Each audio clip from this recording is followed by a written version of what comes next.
and 1 or 2 nights before there was all that precious noise in the office, when the young man was took, I mean, I come upstairs while Mr Brass and Miss Sally was a sitting at the office fire, and I tell you the truth that I come to listen again about the key of the safe.' Mr Swiveller gathered up his knees so as to make a great cone of the bedclothes, and conveyed into his countenance an expression of the utmost concern. But the small servant pausing, and holding up her finger, the cone gently disappeared, though the look of concern did not. 'There was him and her,' said the small servant, 'a sitting by fire and talking softly together. Mr Brass says to Miss Sally, "Upon my word," he says, "it's a dangerous thing, and it might get us into a world of trouble, and I don't half like it." She says, you know her way, she says, "You're the chickenest hearted, feeblest, faintest man I ever see, and I think," she says, "that I ought to have been the brother and you the sister. Isn't Quilp," she says, "our principal support?" "He certainly is," says Mr Brass, "and aren't we," she says, "constantly ruining somebody or other in the way of business?" "We certainly are," says Mr Brass. "Then does it signify," she says, "about ruining this Kit when Quilp desires it?" "It certainly does not signify," says Mr Brass. Then they whispered and laughed for a long time about there being no danger if it was well done, and then Mr Brass pulls out his pocket book and says, "Well," he says, "here it is, Quilp's own £5 note. We'll agree that way then," he says. "Kit's coming to-morrow morning, I know. While he's upstairs, you get out of the way, and I'll clear off Mr Richard. Having Kit alone, I'll hold him in conversation, and put this property in his hat. I'll manage so, besides," he says, "that Mr Richard shall find it there and be the evidence. And if that don't get Christopher out of Mr Quilp's way and satisfy Mr Quilp's grudges," he says, "the devil's in it." Miss Sally laughed and said that was the plan, and as they seemed to be moving away and I was afraid to stop any longer, I went downstairs again. There!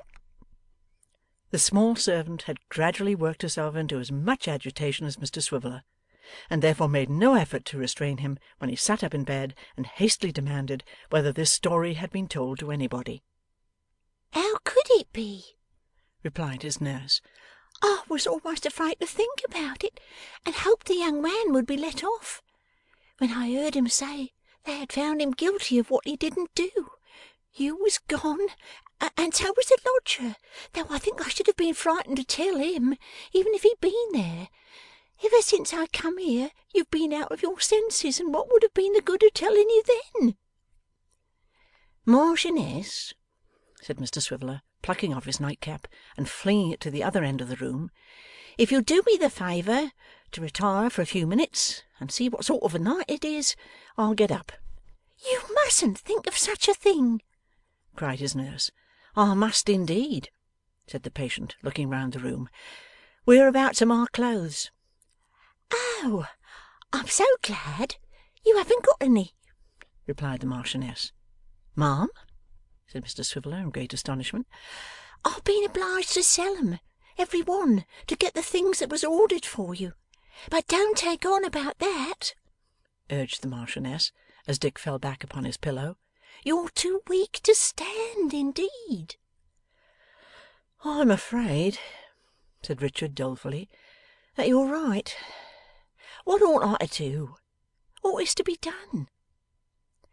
It naturally occurred to him, on very little reflection, that the first step to take would be to communicate with one of the Mr Garlands instantly. It was very possible that Mr Abel had not yet left the office. In as little time as it takes to tell it, the small servant had the address in pencil on a piece of paper, a verbal description of father and son which would enable her to recognize either without difficulty, and a special caution to be shy of Mr Chuckster, in consequence of that gentleman's known antipathy to Kit.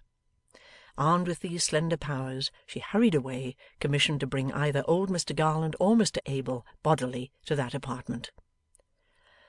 "I suppose," said Dick, as she closed the door slowly, and peeped into the room again to make sure that he was comfortable, "I suppose there's nothing left. Not so much as a waistcoat even?" "No, nothing." "It's embarrassing," said Mr Swiveller.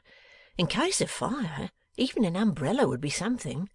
But you did quite right, dear Marchioness. I should have died without you.' Chapter 64.